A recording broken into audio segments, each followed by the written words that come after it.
मैं राधा से प्रेम करता हूं। अब ये बात संसार को ज्ञात है और समय समय पर लीलाओं से, हाव भावों से, कर्मों से मैं अपने इस प्रेम को राधा के समक्ष प्रकट करता हूं। अब आप कहोगे इसकी क्या आवश्यकता है? क्या राधा को ज्ञात नहीं कि कृष्ण उससे अथाह प्रेम करता है? अवश्य ज्ञात है, किंतु प्रेम जो है ये मन में रखने के लिए नहीं है, प्रकट करने के लिए है। और बार बार इस प्रेम को प्रकट करना चाहिए, उचित अवसर, उचित समय देख के। जैसे अब यदि आप प्रेमी के साथ उत्सव में हैं तो उसके साथ नृत्य गान कीजिए। यदि आप भीड़ में हैं तो प्रेमी को सम्मान दीजिए, एकांत में उसका श्रृंगार कीजिए, दुख में उसका हाथ थामिए तो सुख में उसे हृदय से लगाए। जैसे ये प्रेम प्रकट करोगे वैसे प्रेम में वृद्धि होगी, ये प्रेम और भी अधिक गहरा होगा, अटूट होगा। तो इस प्रेम को मन में नहीं, जीवन में स्थान दीजिए, खुलकर प्रकट कीजिए और मेरे साथ प्रेम से कहिए, राधे। भाग्य, कितना सुंदर शब्द है ये भाग्य, किंतु जितना सुंदर है उतना ही रहस्यमय भी है। कब क्या हो जाए कोई नहीं जानता। लोग कहते हैं कि भाग्य में जो लिखा है उससे अधिक कुछ नहीं मिलता, उससे कम भी कुछ नहीं मिलता। नियति की जो लिखी है वो कभी नहीं मिटती, किंतु कोई ये नहीं समझता कि नियति आपकी नीयत से बदलती है। यदि आप शुभ विचार रखेंगे, शुभ कर्म करेंगे तो नियति आपके साथ अशुभ होने ही नहीं देगी। कभी आकाश में पंछी को देखिए, वो कभी भी भाग्य पर निर्भर नहीं रहता। चाहे कितना भी तूफान आए, कैसी भी हवा चले, घूमता है एक एक तिनका उठाकर, अपना सौभाग्य, अपना घर स्वयं बनाता है, अपनी संतान को अस्तित्व में लाता है, उसका पालन पोषण करता है, उसे उड़ना सिखाता है, भाग्य पर निर्भर कभी नहीं रहता। और यही बात हमें भी तो सीखनी। स्मरण रखिएगा, आपका भाग्य कोई लिखी हुई नियति नहीं है।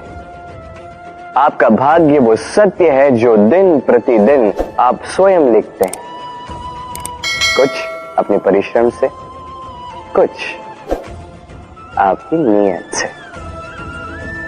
राधे राधे। सुरक्षा व्यक्ति के लिए आवश्यक होती है, किंतु यही व्यक्ति की सबसे बड़ी शत्रु भी होती है।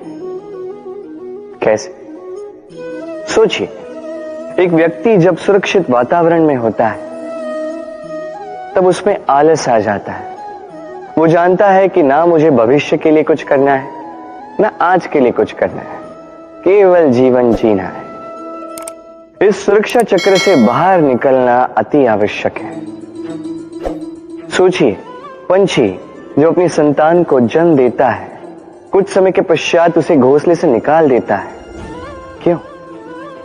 यदि ऐसा नहीं किया तो वो संतान जीवन जीना सीखेगी ही नहीं। यदि उसे डाली से नीचे नहीं फेंका तो संतान उड़ ही नहीं पाएगी, उसके पंख सशक्त नहीं होंगे, वो स्वयं का घोंसला बनाएगी ही नहीं। पंछी अपना घोंसला तब बनाते हैं जब उनके अभिभावक उन्हें छोड़ देते हैं। स्मरण रखिएगा, आप सुरक्षा चक्र से बाहर निकलेंगे, संकट आएंगे जिसके कारण आप सतर्क होंगे, उनका सामना करोगे तो आप बलशाली होंगे। अब वो संकट दोबारा ना आए इसलिए आप योजना बनाओगे। यदि आप स्वयं का विकास चाहते हैं तो जब भी आपको लगे कि आप एक सुरक्षित वातावरण में हैं, एक सुरक्षा चक्र में हैं, तो इस घेरे से बाहर निकलिए। यहां है आपका विकास। राधे राधे। ये उस नौका का प्रतिरूप है जो हमें धारा पार कराती है। अब सोचिए कैसी बात है ये। वो विशाल नौका जो हमें धारा पार कराती है, उसका निर्माण धारा में नहीं, धरा पर होता है। और यदि हम इसे नदी तक पहुंचाना चाहें तो हमें आवश्यकता होती है किसी बैलगाड़ी की अथवा अश्वगाड़ी की। उसमें रख के इसे ले जाते हैं। अब यदि मार्ग में कोई नदी आ जाए, कोई धारा आ जाए और उसे पार करना हो, तो इस बार नौका पर उस गाड़ी को रखा जाता है और फिर पार किया जाता है। अर्थात ये यात्रा संपूर्ण हो ही नहीं सकती यदि दोनों का सहयोग ना होता। इसीलिए ये कहावत है, कभी नौका तो कभी गाड़ी। ये हमारे जीवन में अत्यंत महत्वपूर्ण है। हमारे संबंधों में अत्यंत महत्वपूर्ण है संयोग। सदैव साथ मिलकर चले, सदैव संयोग करें, सदैव सुखी रहेंगे। राधे राधे। व्यक्ति का व्यक्तित्व कैसे बनता है, आपको क्या लगता है? व्यक्ति जन्म से अपना प्रारब्ध लेकर आता है, क्या आपको लगता है कि यह प्रकृति व्यक्ति के लिए उसकी नियति लिखकर देती है? नहीं, ऐसा कदापि नहीं होता। मैं आपको समझाता हूं। जब भी वर्षा होती है, किसी बूंद को देखिए। अब ये बूंद जहां गिरेगी उस पर निर्धारित करता है कि आगे क्या होगा। यदि ये बूंद गिरती है किसी खेत में, तो ये किसी नए पौधे को जन्म देगी। यदि वो गर्म तवे पर गिरी तो स्वयं को भस्म कर देगी। यदि वो किसी सर्प के मुख में गिरती है तो विष बन जाती है, सीप के मुख में गिरती है तो मोती बन जाती है। यदि वही किसी पत्ते पे गिरे तो ओस बन जाती। एक ही बूंद, किंतु उसकी संगत उसका भविष्य और उसका व्यक्तित्व निर्धारित करते हैं। अब वो तो केवल एक बूंद है, उसके हाथ में है केवल गिरना। कहां वो भी वो निर्धारित नहीं कर सकते। किंतु आप मनुष्य हैं, आप चुन सकते हैं कि आपकी संगत क्या होगी, किन लोगों के साथ आप पलेंगे बढ़ेंगे। तो अच्छे से कीजिए, क्योंकि ये चयन आपका होगा, क्योंकि ये जीवन आपका है, भविष्य आपका है। अब महान बनना है या नहीं, ये निर्णय भी आप ही का होगा। आइए मेरे साथ प्रेम से कहेंगे, राधे राधे। मनुष्य का स्वभाव होता है सदैव वही बोलना चाहता है, कभी किसी की सुनना नहीं चाहता। किंतु उसका ये स्वभाव उसे एक बहुत बड़े ज्ञान से दूर रखता है, सामने वाले व्यक्ति के व्यक्तित्व के ज्ञान से दूर। इसलिए यदि आप किसी को पहचानना चाहते हैं, उन्हें समझना चाहते हैं, तो उन्हें रोकें, बस बोलने दें। क्योंकि व्यक्ति का व्यक्तित्व होता है उसके शब्दों में, और उसका वास्तविक रूप छिपा होता है उसकी बोली के पीछे। बोलने दें, धीरे धीरे करके आप सब समझ जाएंगे। यही अंतर होता है एक साधारण पुरुष में और एक महापुरुष में। एक किसी को बोलने नहीं देता और एक सबकी सुनता। तो चयन आपका होगा, आप साधारण बनना चाहते हैं या असाधारण, क्योंकि ये भविष्य आप ही का है। राधे राधे। भाग्य और कर्म, दो ऐसे शब्द जिनसे संसार घिरा है। कोई कहता है मेरे भाग्य में ये नहीं था कि मेरा जीवन ऐसे हो जाता जो मुझे ये मिल जाता। कोई कहता है कि मेरे पिछले जन्म के कर्म कुछ ऐसे रहे होंगे जिसके कारण इस जन्म में ऐसा भाग्य मिला। सब छोड़ दीजिए और एक बार शांत मन से सोचिए, आप जानेंगे कि भाग्य और कर्म दोनों इसी जन्म के हैं। अंतर बस इतना है। बात की जाए भाग्य की, तो इस भाग्य से आप जितनी आशा करोगे उतनी ही निराशा पाओगे, क्योंकि ये आशा आपको कर्म करने से रोकती है। यदि बात की जाए कर्मों की, तो अपने कर्मों पर जितना विश्वास रखोगे उतना ही सफलता को अपने पास पाओगे। एक बात स्मरण रखिएगा, भाग्य आपके कर्म निश्चित नहीं करता, किंतु आपके कर्म ये आपका भाग्य अवश्य निश्चित करते हैं। राधे राधे। संसार में पति पत्नी का संबंध सबसे बड़ा संबंध माना जाता है और है भी। सप्तपदी लेकर 7 जन्मों तक दोनों एक दूसरे के साथ जुड़ जाते हैं। एक दूसरे के अर्धांग बन जाते हैं। अर्धांग अर्थात अर्ध अंग। क्या इसका महत्व आप समझ पा रहे हैं? अपना समस्त जीवन किसी के साथ बांटना। किंतु क्या संसार के सारे पति पत्नी एक दूसरे के साथ अपना समस्त जीवन बांट सकते हैं? क्या इसमें सभी सक्षम रह पाए हैं? अपना जीवन किसी और के साथ बांटने के लिए सबसे महत्वपूर्ण बात है स्वीकृति, स्वीकार करना। सामने वाले व्यक्ति को स्वीकार करना, उसकी अच्छाइयां भी, उसकी बुराइयां भी।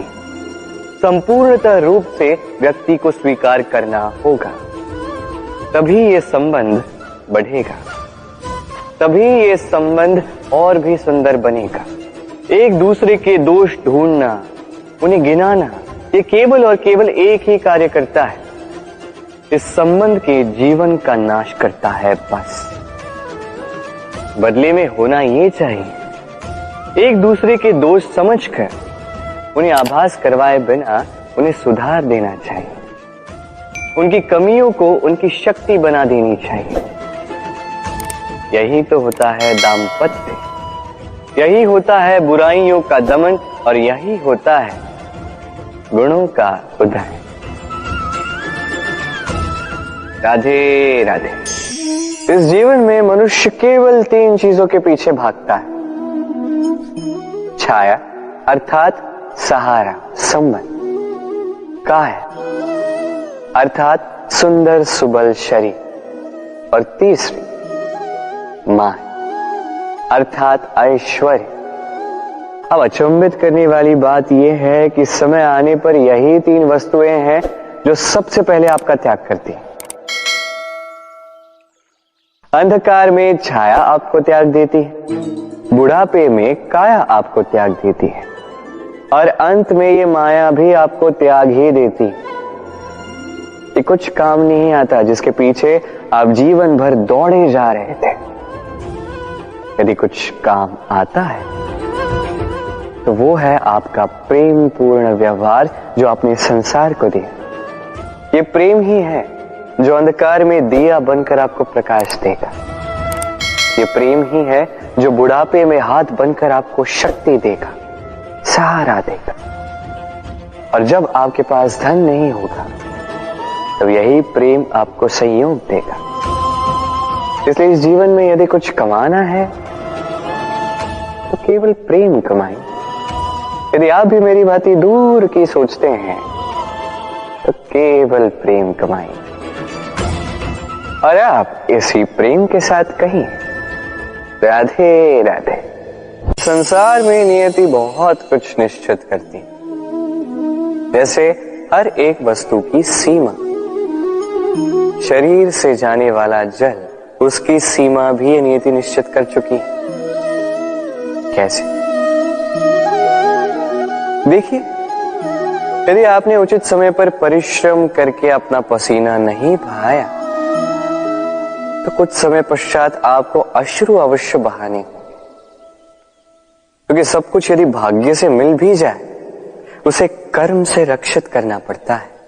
यदि परिश्रम करते रहोगे तो जो पाया है उसे सहेज कर रख पाओगे, और जो आप पाना चाहते हैं वो अवश्य पालोगे। किंतु यदि परिश्रम से दूर रहे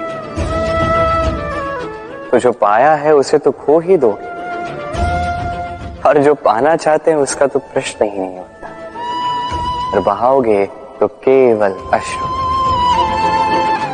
अब चयन आपका है, क्या बहाना चाहेंगे?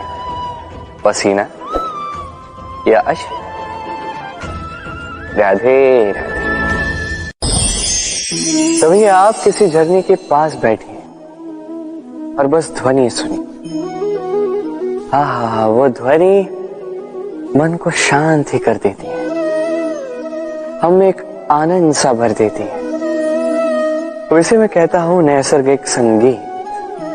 कभी सोचा है ये संगीत उत्पन्न करने के लिए जल को कितने परिश्रम करने पड़े, क्या कुछ करना पड़ा? सोचिए वो जल कहां कहां से गिरा होगा, किन किन चट्टानों से जाके टकराया होगा, कैसी तीक्ष्ण रेखाओं का सामना किया होगा, उसे कैसे लांघा होगा, अपने तन में समाहित उन पत्थरों से कैसे संघर्ष किया होगा, कैसे आगे बढ़ा होगा। सोचिए, ये सब होने के पश्चात ही ये संगीत सुनना संभव था। ये झरने का ये सुंदर संगीत आपके कान तक कभी पहुंचता ही नहीं यदि उस जल का विरोध करने वाले पत्थर ना होते। इसका तात्पर्य क्या है? तात्पर्य एक ही है, इन बाधाओं का सामना करें, इनसे दूर ना भागे, क्योंकि ये बाधाएं ये नैसर्गिक, सभी के जीवन में ये बाधाएं आती, इनका सामना करें, जीवन में आगे बढ़े। और आप भी स्वयं से उत्पन्न कीजिए नैसर्गिक संगीत और इस संसार में फैलाइए शांति और प्रसन्नता। राधे राधे। इस पुष्प को देख रहे हैं आप? कितना सुंदर है ये पुष्प। हर कोई चाहता है कि ऐसे किसी पुष्प को वो अपना ले, अपने पास रख ले। अब सोचिए, पुष्प को ये जो सम्मान मिलता है ये किस कारण से मिलता है? केवल इसलिए कि ये सुंदर है? चलिए आपको कुछ समझाता। ये पुष्प जब डाली पर होता है सुगंध से हमें आकर्षित करता है। इसी पुष्प की यदि आप माला बनाओ, किसी मूर्ति पे चढ़ा, तो यह आदर का प्रतीक बनता है। अब यही पुष्प यदि आप शैया पे बिछा दो, तो आप वो दृश्य देखकर, आप उस सुगंध से आपका मन प्रफुल्लित हो जाएगा। किंतु सोचिए, यही पुष्प यदि ये आप अर्थी पर सजाते हैं, तो इस पुष्प का कोई सम्मान नहीं करता। कैसी बात है? वही पुष्प है, इस परिस्थिति में इसे सम्मान मिल रहा है, इसमें नहीं मिल रहा। क्यों? क्योंकि यही छिपी है एक महत्वपूर्ण सीख। इसका सार ये है कि सम्मान व्यक्ति या वस्तु का नहीं किया जाता, सम्मान किया जाता है समय और स्थिति का। अब समय जो है, समय हमारे वश में तो है नहीं, हमारे वश में है स्थिति। हमारी स्थिति कैसी होगी इसका निर्णय स्वयं हम लेंगे, और जैसी हमारी स्थिति होगी वैसा हमारा सम्मान होगा। तो आइए मेरे साथ प्रेम से कहिए, राधे राधे। सफलता, सफलता कौन नहीं पाना चाहता? हर एक व्यक्ति चाहता है कि सफलता स्वयं आकर उसके कदम चूमे। अब सफलता कदम केवल उनके चूमती है जिनके पांव धरातल पर होते हैं, जो स्वप्न की आशा में उड़ते नहीं, जो यथार्थ के धरातल से जुड़े होते हैं, वो भी दृढ़ता के साथ। सफलता उनको नहीं मिलती जो घर पे बैठे बैठे केवल स्वप्न देखते हैं। सफलता स्वयं चलकर उनके पास जाती है, जो निरंतर प्रयास करते हैं, जो परिश्रम करते हैं और अपने इस जीवन को दूसरों के लिए स्वप्न बनाकर दिखाते हैं। तो चयन आपका है। सफल सभी होना चाहते हैं, स्वप्न सभी साकार करना चाहते हैं। स्वप्न तभी साकार होंगे जब परिश्रम करोगे, और सफलता तभी तक आपके साथ रहेगी जब तक आप विनम्र रहोगे। तो आइए मेरे साथ प्रेम से कहिए, राधे राधे। समस्याएं, अब समस्याएं किसके जीवन में नहीं होती? हर एक के जीवन में समस्याएं होती, और ठीक है, जीवन है तो समय के साथ समस्याएं आती ही। किंतु क्या सारी समस्याएं समय ही लाता है?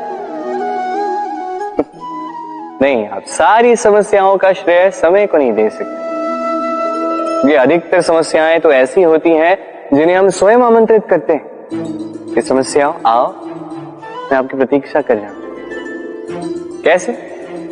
अब ये निर्भर करता है आपकी हाँ और ना।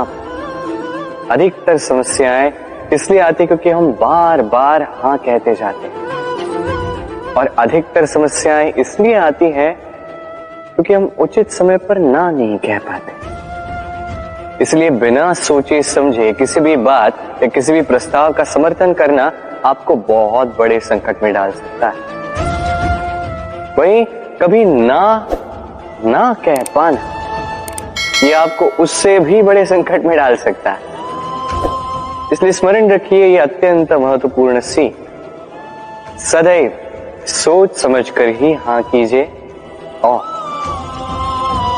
दृढ़ता के साथ ही ना कीजिए, और विश्वास कीजिए आपका जीवन अत्यधिक सुखमयी हो जाए। तो आइए मेरे साथ प्रेम से कहिए राधे राधे। क्षमा बढ़न को चाहिए, छुट्टन को उत्पाद। क्षमा इस संसार में शांति का, सुख का मूल आधार है। क्षमा आपके मन से प्रतिशोध और शत्रुता जैसे भावों को समाप्त करती है। परंतु क्या हर स्थान पर क्षमा आवश्यक है? क्या प्रत्येक का अपराध क्षमा करने के योग्य होता है? नहीं। कभी कभी उसे क्षमा करके हम उस व्यक्ति को और बड़ा अपराध करने की प्रेरणा देते हैं,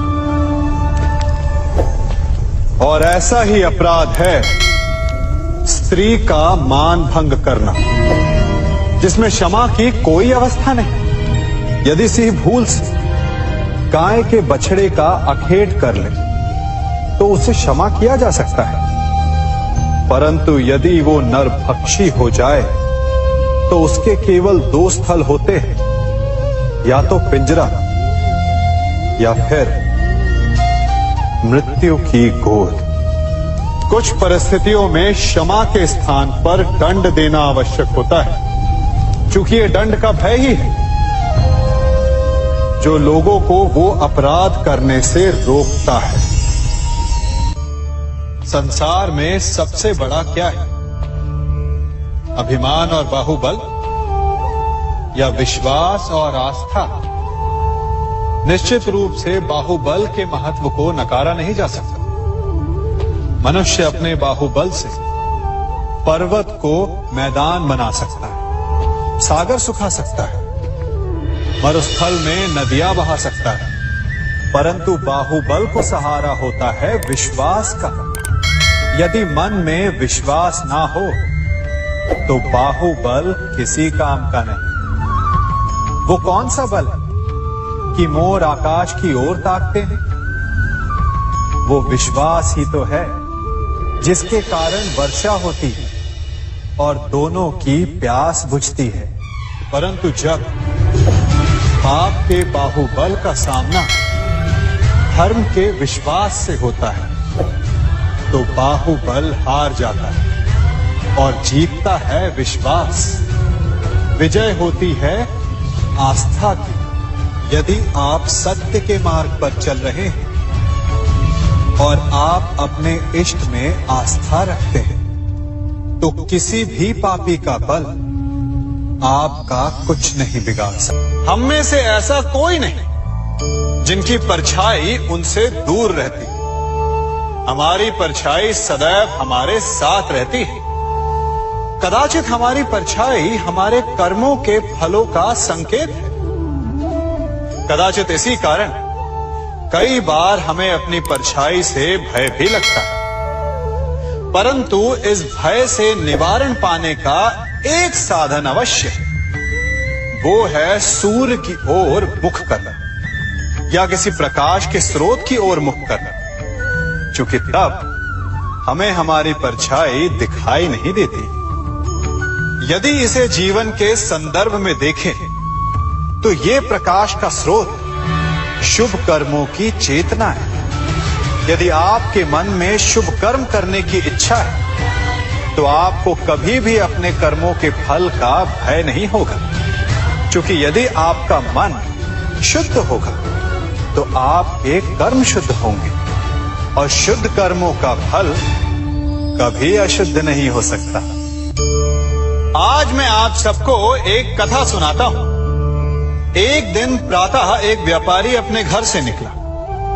घर से निकलते ही एक बिल्ली ने उस व्यापारी का मार्ग काट दी। व्यापारी घबरा गया। वो फिर से घर लौट गया और शुभ घड़ी की प्रतीक्षा करने लगा।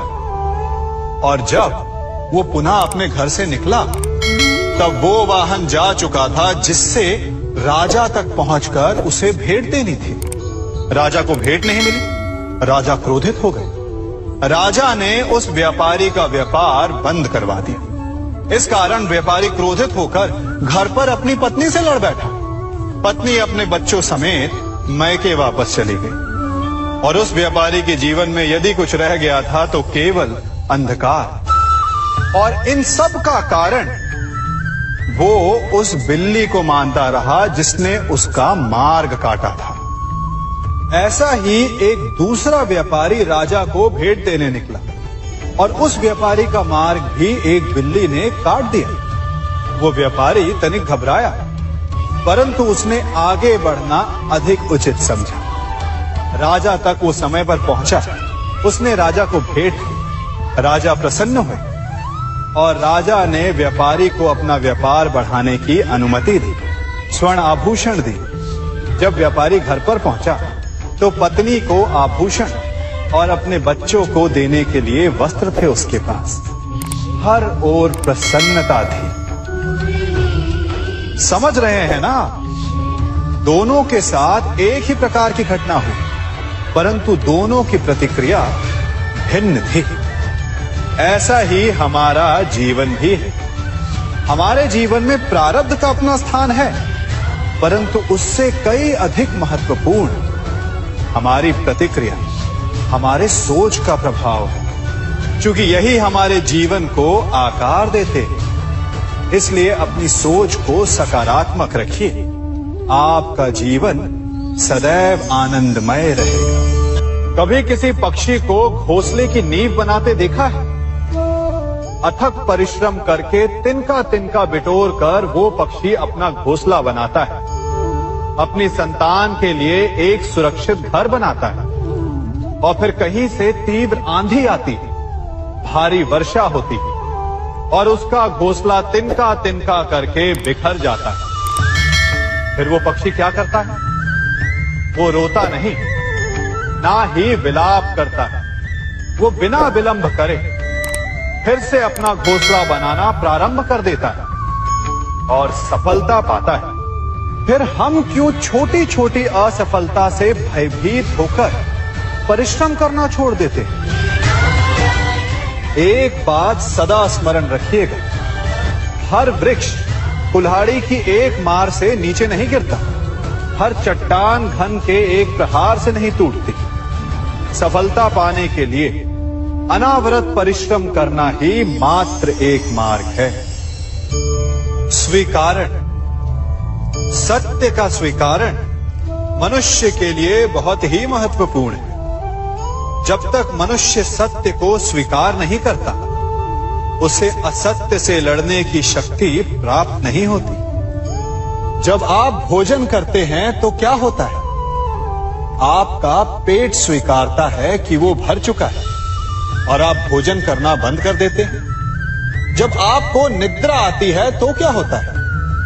आपका मन स्वीकारता है कि आपका शरीर थक चुका है और उसे विश्राम की आवश्यकता है। उसी प्रकार जब आपको किसी व्यसन को रोकना हो तो आपको स्वीकारना पड़ता है कि बहुत हो चुका, चाहे वो लालच हो या मदिरापान।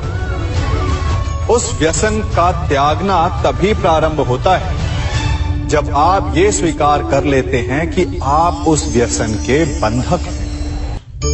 हम में से ऐसा कोई नहीं जिनकी परछाई उनसे दूर रहती।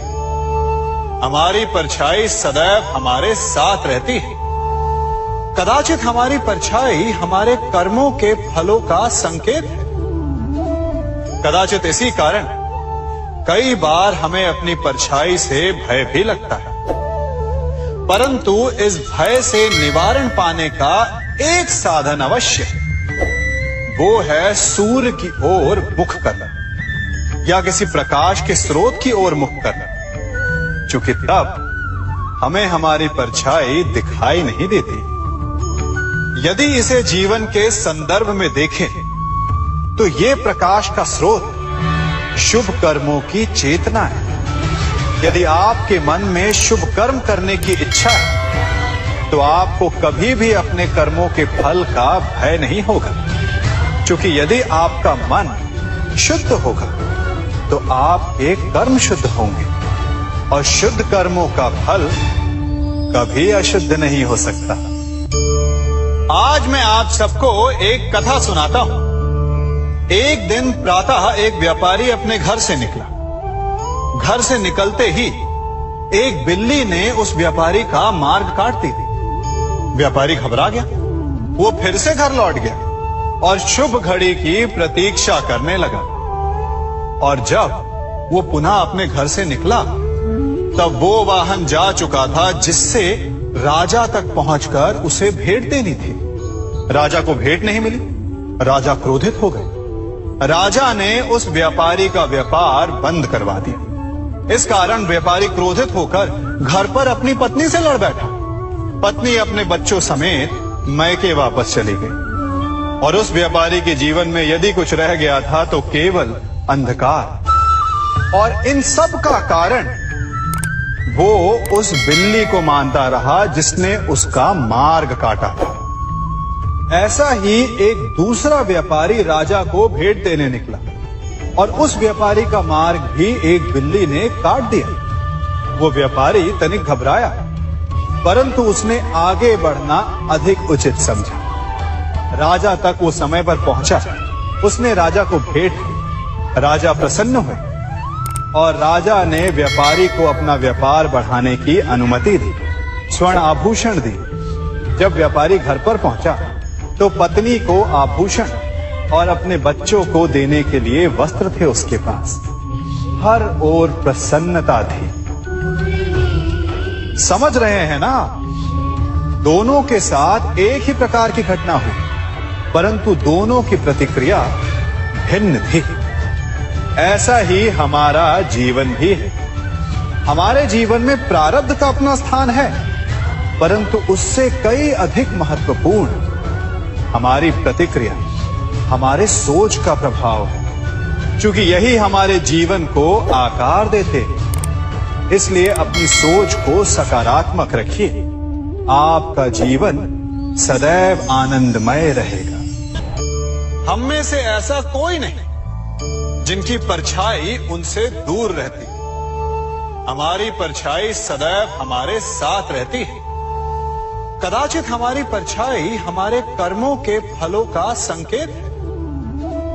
कदाचित इसी कारण कई बार हमें अपनी परछाई से भय भी लगता है, परंतु इस भय से निवारण पाने का एक साधन अवश्य है। वो है सूर्य की ओर मुख करना या किसी प्रकाश के स्रोत की ओर मुख करना, क्योंकि तब हमें हमारी परछाई दिखाई नहीं देती। यदि इसे जीवन के संदर्भ में देखें तो ये प्रकाश का स्रोत शुभ कर्मों की चेतना है।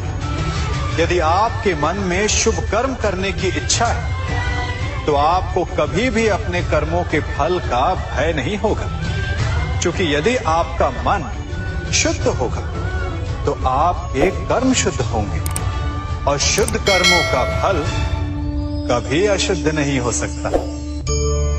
आज मैं आप सबको एक कथा सुनाता हूं। एक दिन प्रातः एक व्यापारी अपने घर से निकला। घर से निकलते ही एक बिल्ली ने उस व्यापारी का मार्ग काट दी।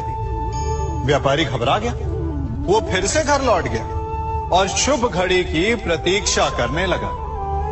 और जब वो पुनः अपने घर से निकला तब वो वाहन जा चुका था जिससे राजा तक पहुंचकर उसे भेंट देनी थी। राजा को भेंट नहीं मिली। राजा क्रोधित हो गए। राजा ने उस व्यापारी का व्यापार बंद करवा दिया। इस कारण व्यापारी क्रोधित होकर घर पर अपनी पत्नी से लड़ बैठा। पत्नी अपने बच्चों समेत मैके वापस चली गई और उस व्यापारी के जीवन में यदि कुछ रह गया था तो केवल अंधकार। और इन सब का कारण वो उस बिल्ली को मानता रहा जिसने उसका मार्ग काटा था। ऐसा ही एक दूसरा व्यापारी राजा को भेंट देने निकला और उस व्यापारी का मार्ग भी एक बिल्ली ने काट दिया। वो व्यापारी तनिक घबराया, परंतु उसने आगे बढ़ना अधिक उचित समझा। राजा तक वो समय पर पहुंचा। उसने राजा को भेंट की। राजा प्रसन्न हुए और राजा ने व्यापारी को अपना व्यापार बढ़ाने की अनुमति दी, स्वर्ण आभूषण दी। जब व्यापारी घर पर पहुंचा तो पत्नी को आभूषण और अपने बच्चों को देने के लिए वस्त्र थे उसके पास। हर ओर प्रसन्नता थी। समझ रहे हैं ना, दोनों के साथ एक ही प्रकार की घटना हुई, परंतु दोनों की प्रतिक्रिया भिन्न थी। ऐसा ही हमारा जीवन भी है। हमारे जीवन में प्रारब्ध का अपना स्थान है, परंतु उससे कई अधिक महत्वपूर्ण हमारी प्रतिक्रिया, हमारे सोच का प्रभाव है। क्योंकि यही हमारे जीवन को आकार देते हैं। इसलिए अपनी सोच को सकारात्मक रखिए। आपका जीवन सदैव आनंदमय रहेगा। आप इन दो पात्रों को देख रहे हैं। मेरे इस पात्र में जल है और ये पात्र मिष्ठान से भरा हुआ है। दोनों ही पात्र भरे हैं, परंतु देखिए, मिश्री को जल में मिला दिया। जल ने मिश्री को अपना लिया। मिश्री ने अपना अस्तित्व खो दिया, परंतु जल को अभिमान है कि उसका अस्तित्व अभी भी बना हुआ है। परंतु जो इस जल को चखेगा उसे अवश्य पता चल जाएगा कि ये जल अब वो जल नहीं रहा, ये अब शरबत बन गया। हमारा त्याग, हमारे बलिदान भी ऐसे ही होते हैं। जो इस बात को अनुभव करते हैं वो समझ सकते हैं कि कैसे हमने समय की धारा को बदल दिया। जो बलिदान देते हैं उनका अस्तित्व कभी नष्ट नहीं होता, अपितु उनका बलिदान संसार में कुछ ना कुछ परिवर्तन अवश्य लाता है। हम सभी कभी ना कभी, कहीं ना कहीं अपने जीवन में यात्रा अवश्य करते हैं। हमारी यात्रा में कभी पक्के रास्ते आते हैं तो कभी कच्चे रास्ते।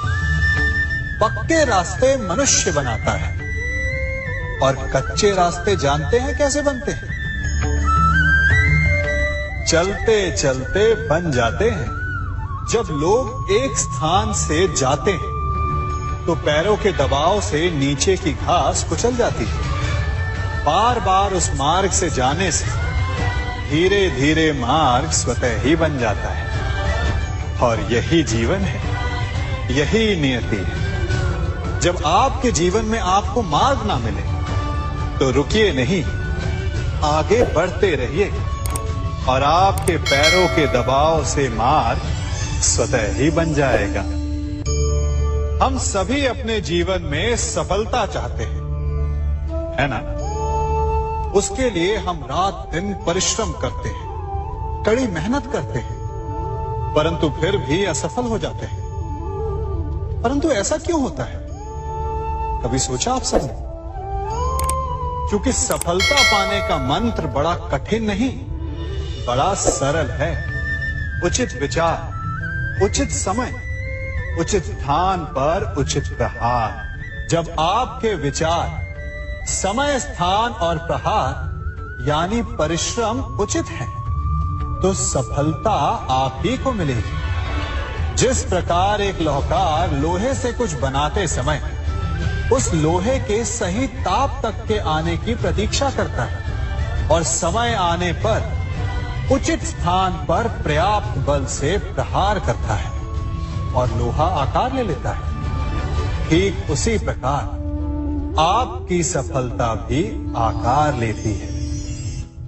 हम सभी को अपने जीवन में कभी ना कभी निराशा मिलती है, असफलता मिलती है और अधिकतर लोग इसके पश्चात भाग्य का रोना लेकर बैठ जाते हैं। कुछ कहते हैं कि जिस स्थान पर मैं हूं उससे कई ऊंचे स्थान पर होने के योग्य था, परंतु नहीं जा पाया। किसी को पीड़ा है कि उसे जो मिलना चाहिए था वो उसे नहीं मिला, भाग्य ही बुरा था। भाग्य क्या होता है? भाग्य वन में खिला पुष्प देवताओं को चढ़ाया जाएगा, या किसी सुंदरी की वेणी में वो सजेगा, या फिर उसे कुचलकर उत्पाद बना दिया जाएगा।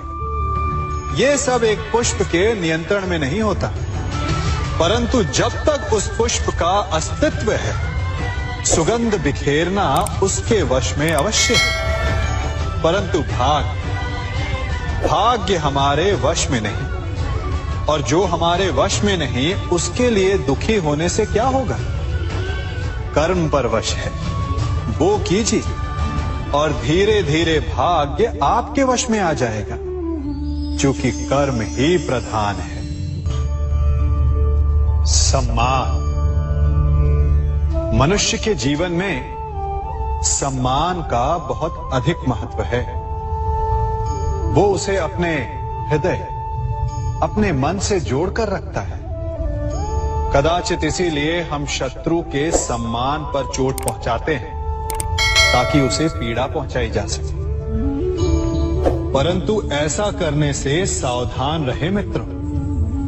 शरीर पर लगी चोट मनुष्य भुला सकता है, परंतु उसके सम्मान को लगी चोट उसे जीवन भर पीड़ा देती है। और स्त्री के मान सम्मान पर लगी चोट उसे उस सीमा तक ले जाती है जहां उसे केवल प्रतिशोध दिखाई देता है। यदि अपने शत्रुओं को जीतना है तो प्रेम से जीतिए, अपने कर्मों से जीतिए। उन्हें अनुभव करवाइए कि उनसे भूल हुई है। किसी के सम्मान को ऐसी चोट ना पहुंचाइए कि वो आपका नाश करने पर उतर आए। स्मरण रखिए, किसी का अपमान करके आपके हृदय को कदाचित थोड़ा संतोष आ जाए, परंतु उस अपमान से आप कई हृदयों को आघात पहुंचाते हैं और अपने लिए एक शत्रु और बढ़ा लेते हैं। हम सब शीघ्र ही सफलता चाहते हैं, ढेर सारी संपत्ति और सुख चाहते हैं, और ऐसे में कई बार हम छोटे मार्गों का चयन कर लेते हैं। वो मार्ग जिनमें परिश्रम नहीं होता, जिनमें होता है तो केवल छल, कुटिलता और भाग्य का सहारा। जैसे कि जुआ। कोई जुए के खेल में धन लगाता है, कोई दांव लगाता है, और ये भूल जाता है कि जुआ ऐसा दलदल है कि जिसमें एक बार गिरे तो सर्वनाश से पहले निकलना असंभव है। यदि आप जीते तो और जीतने की भूख बढ़ जाएगी, और यदि आप कुछ हार बैठे तो उसे पुनः पाने के लिए आप फिर से खेलेंगे। मनुष्य को ये आभास ही नहीं होता कि अपनी संपत्ति के साथ साथ वो अपनी मानवता, अपने संस्कार, अपना धर्म और अपना उत्तरदायित्व तक सभी जुए की भेंट चढ़ा देता है। इसलिए कुछ पाना है तो परिश्रम से पाओ। यदि कुछ जुए में जीता तो वो उतना शीघ्र ही खो दोगे, चूंकि उसे परिश्रम से पाया नहीं गया है, और उसकी रक्षा करने के लिए आपके मन में स्वाभाविक प्रयास भी नहीं होंगे। क्षमा बढ़न को चाहिए, छुट्टन को उत्पाद। क्षमा इस संसार में शांति का, सुख का मूल आधार है। क्षमा आपके मन से प्रतिशोध और शत्रुता जैसे भावों को समाप्त करती है। परंतु क्या हर स्थान पर क्षमा आवश्यक है? क्या प्रत्येक का अपराध क्षमा करने के योग्य होता है? नहीं। कभी कभी उसे क्षमा करके हम उस व्यक्ति को और बड़ा अपराध करने की प्रेरणा देते हैं, और ऐसा ही अपराध है स्त्री का मान भंग करना, जिसमें क्षमा की कोई अवस्था नहीं। यदि सिंह भूल से गाय के बछड़े का अखेट कर ले तो उसे क्षमा किया जा सकता है, परंतु यदि वो नरभक्षी हो जाए तो उसके केवल दो स्थल होते हैं, या तो पिंजरा या फिर मृत्यु की गोद। कुछ परिस्थितियों में क्षमा के स्थान पर दंड देना आवश्यक होता है, क्योंकि ये दंड का भय ही है जो लोगों को वो अपराध करने से रोकता है। संसार में सबसे बड़ा क्या है? अभिमान और बाहुबल या विश्वास और आस्था? निश्चित रूप से बाहुबल के महत्व को नकारा नहीं जा सकता। मनुष्य अपने बाहुबल से पर्वत को मैदान बना सकता है, सागर सुखा सकता है, मरुस्थल में नदियां बहा सकता है, परंतु बाहुबल को सहारा होता है विश्वास का। यदि मन में विश्वास ना हो तो बाहुबल किसी काम का नहीं। वो कौन सा बल है कि मोर आकाश की ओर ताकते हैं? वो विश्वास ही तो है जिसके कारण वर्षा होती है और दोनों की प्यास बुझती है। परंतु जब पाप के बाहुबल का सामना धर्म के विश्वास से होता है तो बाहुबल हार जाता है और जीतता है विश्वास। विजय होती है आस्था की। यदि आप सत्य के मार्ग पर चल रहे हैं और आप अपने इष्ट में आस्था रखते हैं तो किसी भी पापी का बल आपका कुछ नहीं बिगाड़ सकता। कभी सोचा है हमारा जीवन भी उस रेत की घड़ी की भांति है? जो रेत नीचे गिर चुकी है वो हमारा अतीत है, जो अब भी ऊपर है वो हमारा आने वाला भविष्य है, और वर्तमान ये संकुचित स्थल है जहां से धीरे धीरे करके रेत गिर रही है। अर्थात हमारे पास जीने के लिए यही एक क्षण है। उसका उपयोग कैसे करना है ये हम पर निर्भर करता है। जो बीत गया उसका दुख मनाना है, या जो भविष्य में होने वाला है उसकी प्रतीक्षा में क्रोध करना है। सब कुछ करने के लिए यही एक क्षण है। प्रसन्न रहना है तो उसके लिए भी यही एक पल है। प्रतीक्षा करते रहोगे तो ये पल भी भूतकाल में बदल जाएगा। इसलिए आनंद के लिए, परोपकार के लिए प्रतीक्षा ना कीजिए। आपके पास जो पल है उनका भरपूर सदुपयोग कीजिए, क्योंकि इस घड़ी को पलटकर आप फिर से समय अवश्य गिन सकते हैं, परंतु अपना बीता हुआ समय आप वापस नहीं लौटा पाएंगे।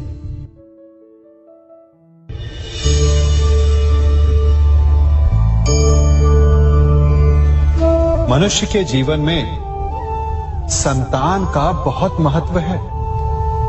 उस संतान के लिए वो कितने कष्ट सहता है, उसे पालता है, पोसता है, और यदि यही संतान संताप का कारण बन जाए तो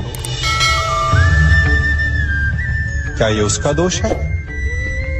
अधिकतर ये दोष हमारे लालन पालन का होता है।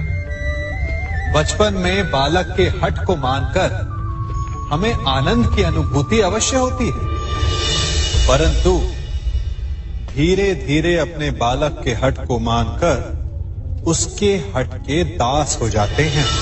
एक हठी उद्दंड और असंस्कारी संतान उस सूखे वृक्ष के समान होती है कि यदि जिसमें आग लग जाए तो वो सारे वन को भस्म कर डाले।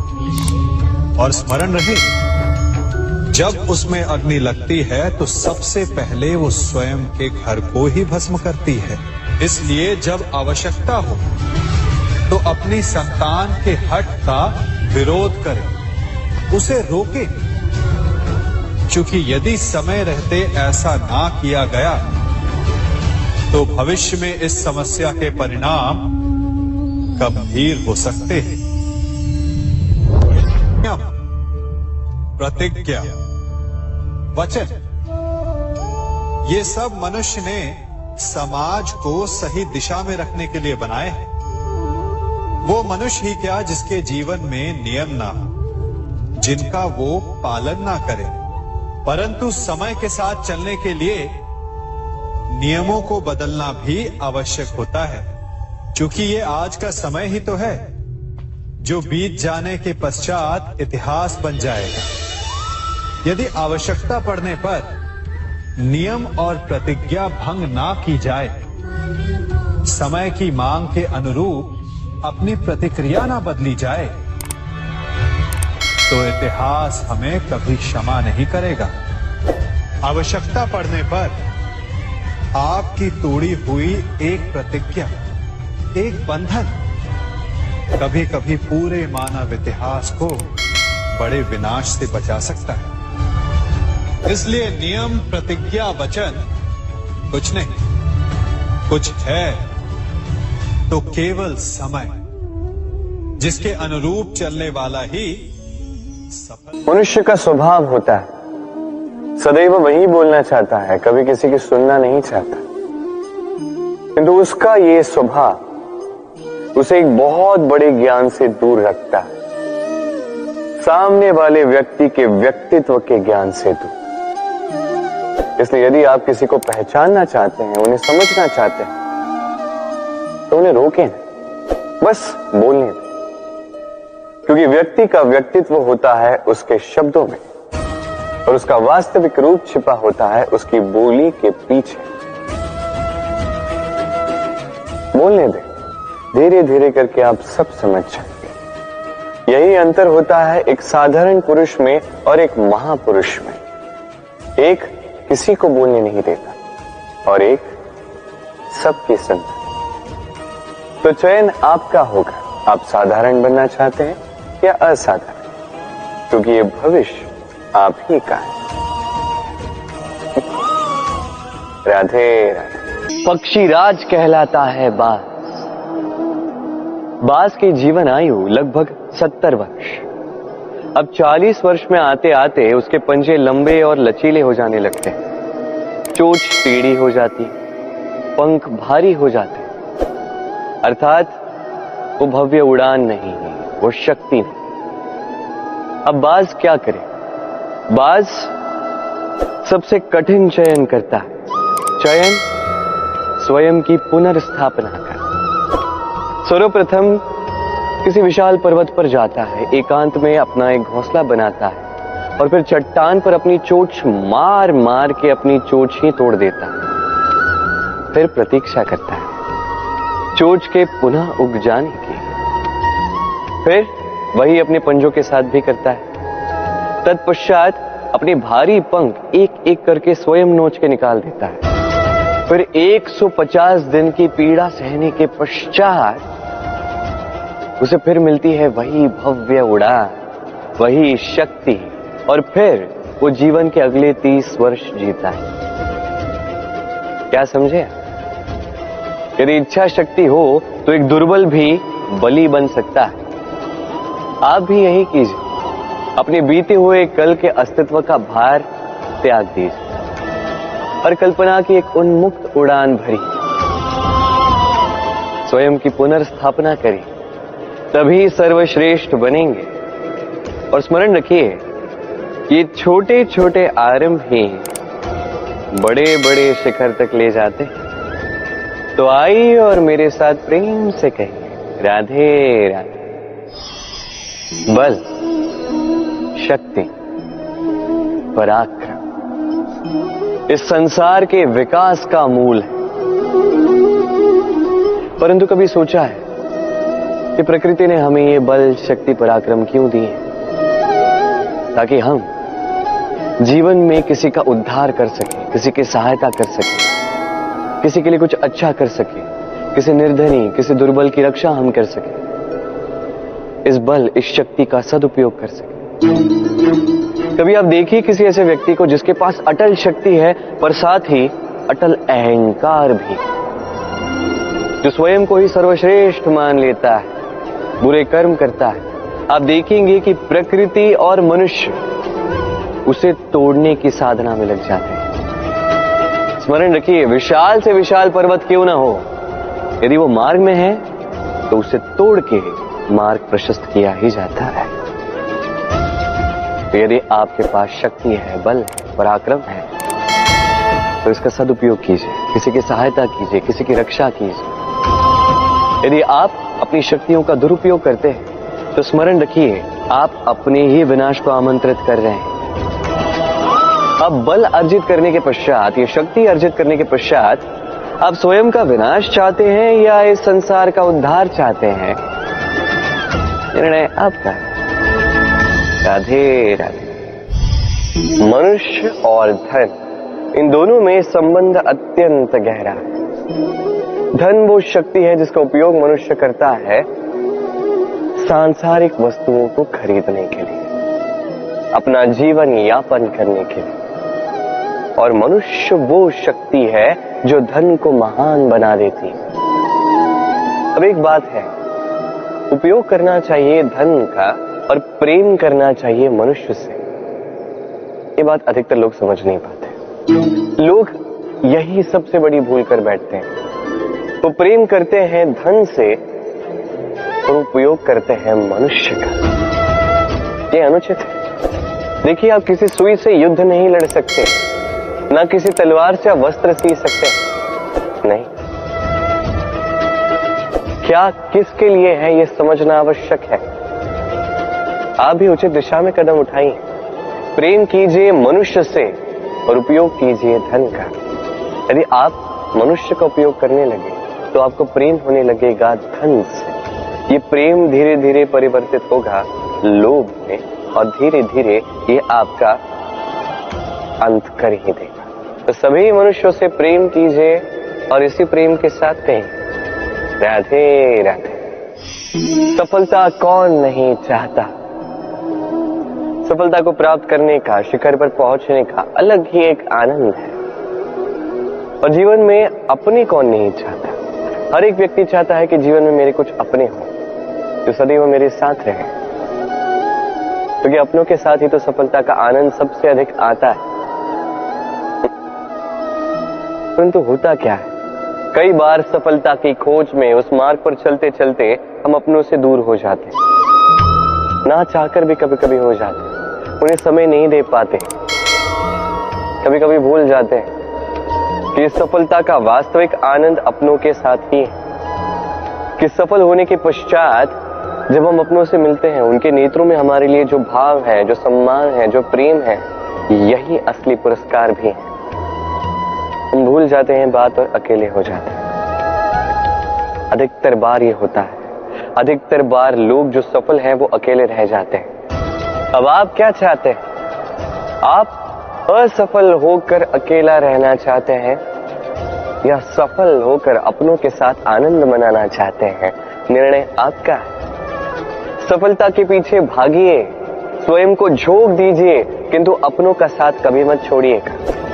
वो अपने जो आपकी सफलता के लिए उत्तरदायी है, वो अपने जिन्हें आपकी सफलता से सुख मिलता है, आनंद मिलता है, उन्हें कभी मत त्यागिएगा। आइए मेरे साथ प्रेम से कहिए राधे राधे। भगवान और भक्त जब एक आकार होते हैं, जब भक्त अपने भगवान की ओर, अपने जीवन के उद्देश्य की ओर पूर्णतः समर्पित होता है, तब जन्म लेती है भक्ति। अब संसार में सारी आशाएं भले ही आपका साथ क्यों ना छोड़ दें, ये भक्ति आपके साथ रहेगी। भक्त और भगवान जब एक आकार हो जाते हैं तो उनमें कोई अंतर नहीं रहता। वो एक हो जाते हैं, एक व्यक्तित्व, एक अस्तित्व। इसलिए कभी भी जीवन में, किसी भी रूप में, किसी भी प्रकार में, किसी भी ईश्वर को मानिए, मन में श्रद्धा जागृत कीजिए, इस भक्ति को जागृत कीजिए संसार में भले ही सब कुछ आपको छोड़ के चला जाए, तब भी ये भक्ति केवल आपका उत्थान ही करेगी। तो मन में इस भक्ति को जगाइए और मेरे साथ प्रेम से कहिए, राधे। मैं क्षण भी, ये है एक कोमल सा धागा। सोचता हूं यदि इससे मैं वस्त्र बुन लूं तो स्वयं के लिए कितनी सुंदर पोशाक बना सकता, किंतु यदि इसे मैं, कोई बात नहीं,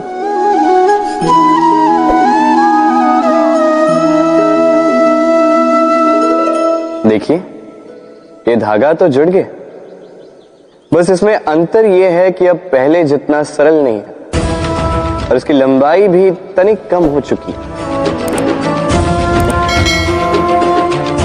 इस संसार में प्रेम के साथ भी यही होता है। प्रेम का यह धागा जो दो व्यक्तियों को बांध के रखता है, अहंकार और स्वार्थ का वार सह नहीं पाता, टूट जाता है।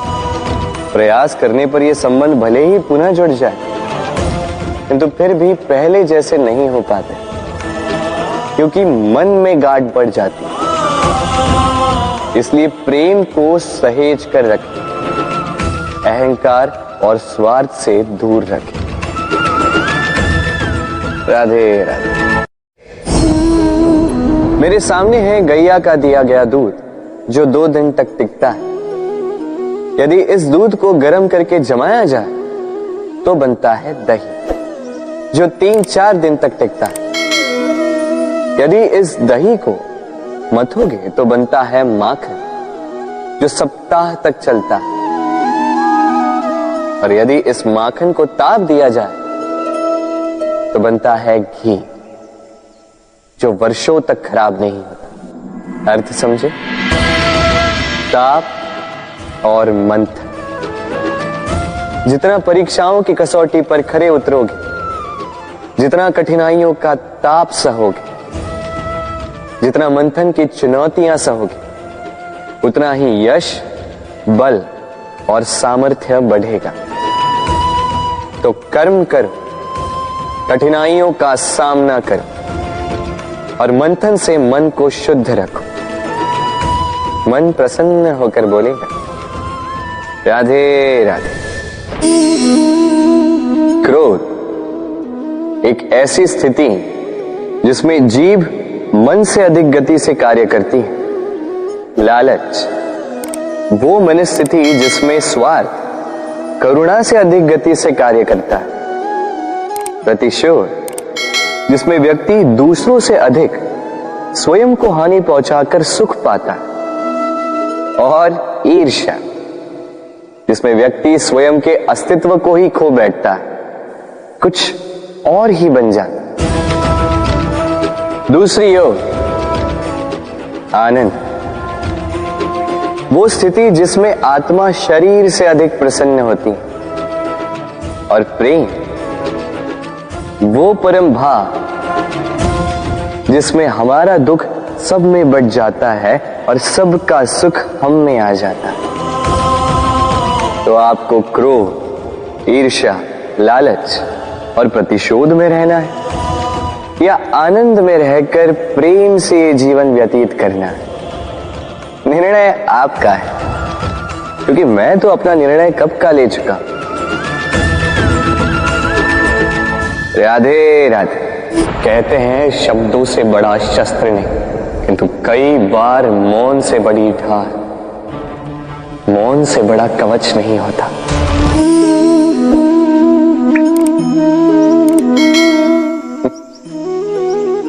आकाश की वर्षा से गिरी बूंदे बड़ी ही शीतल, मीठी और पवित्र होती, किंतु सबका भाग्य भिन्न भिन्न होता है। अब देखिए, यदि कोई बूंद केले के पत्ते पे गिर जाए तो ओस बनकर ठहर जाती, प्रकृति की सुंदरता बढ़ाती, जीवों की प्यास बुझाती। यदि कोई बूंद सीप में गिर जाए तो मोती बन जाती, और यदि कोई बूंद सर्प के मुख में गिरे तो विष बन जाती। अब सबकी उत्पत्ति एक है, किंतु गुण भिन्न भिन्न है। कारण क्या है इसका? कारण है संगति। संगति का प्रभाव बड़ा ही भीषण होता है। चाहे तो आपको आकाश में बिठा दे, चाहे तो आपको पाताल में धंसा दे। अब वर्षा की बूंदें तो ये चयन नहीं कर पाती कि इनकी संगति क्या होगी, उनका भाग्य क्या होगा, किंतु हम तो मनुष्य, हम तो अपनी संगति चुन सकते। तो सोच विचार करके संगति चुनिएगा।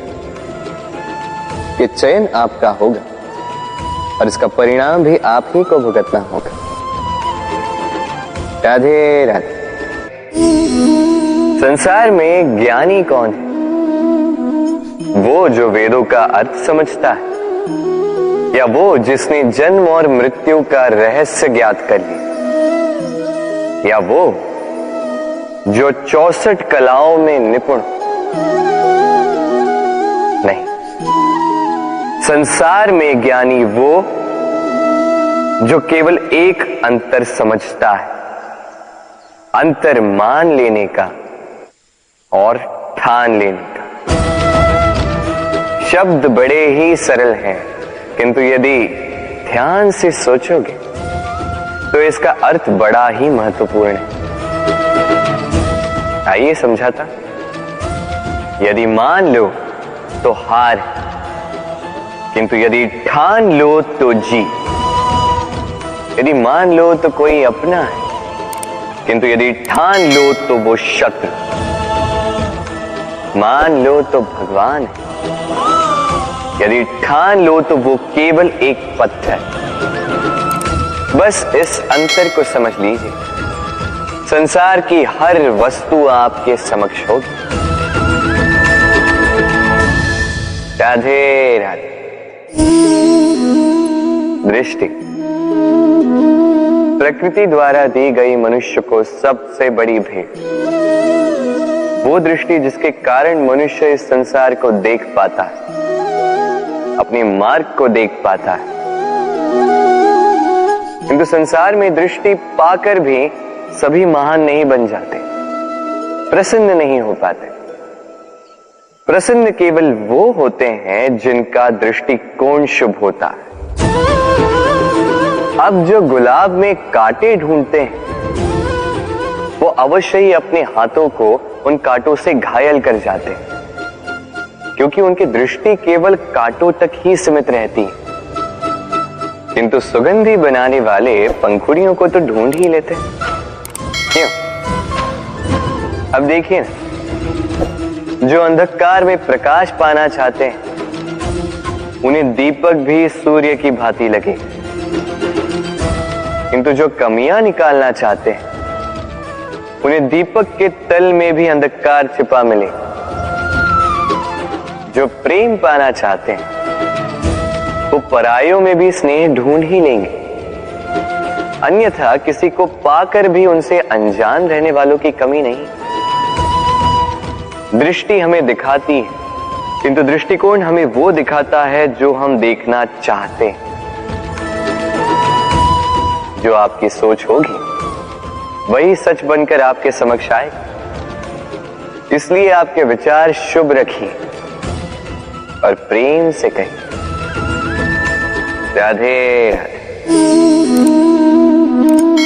यदि जांचने जाओ तो ऐसा कोई रत्न नहीं जिसमें कोई खोट ना, किंतु यदि मन में बसा तो प्रत्येक रत्न हमारे लिए सर्वश्रेष्ठ।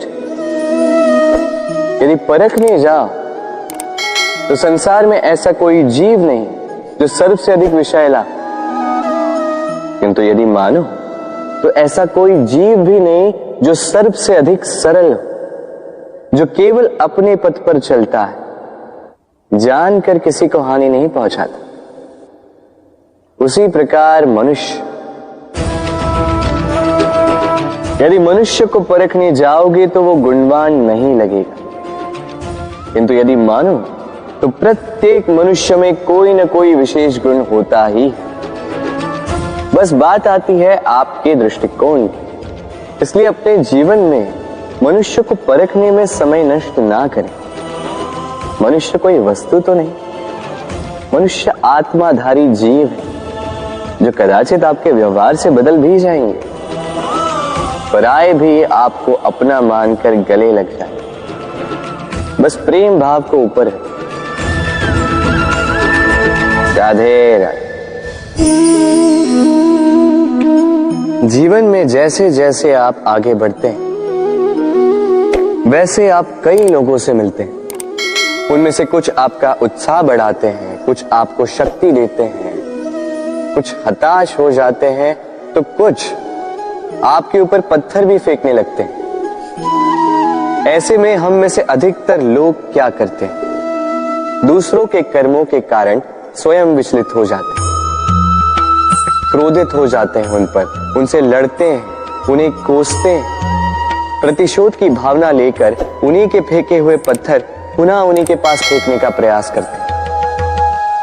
किंतु इससे होता क्या है? यह है आपका लक्ष्य, यह है आपकी राह। अब इन सारी बातों के कारण आप यहीं रुककर इनका सामना करने लगते हैं।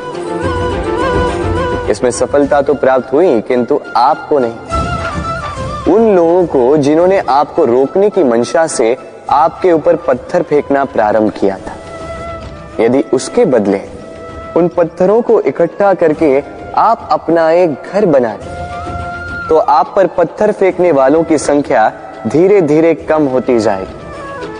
आप भी अविचल होकर अपने लक्ष्य की ओर आगे बढ़ पाएंगे।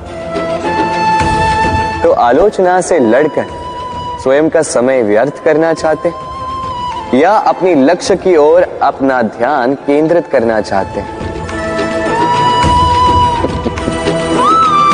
निर्णय आपका है। राधे राधे। जीवन में सभी आगे बढ़ना चाहते हैं, अपने लक्ष्य को प्राप्त करना चाहते हैं, सफलता पाना चाहते हैं, किंतु सभी ये नहीं कर पाते। फिर जुड़ जाते हैं उस प्रयास में कि ढूंढ ले वो कारण जिसके कारण ये असफल हुए। अब उसमें भी अधिकतर लोग गलत चयन कर जाते हैं।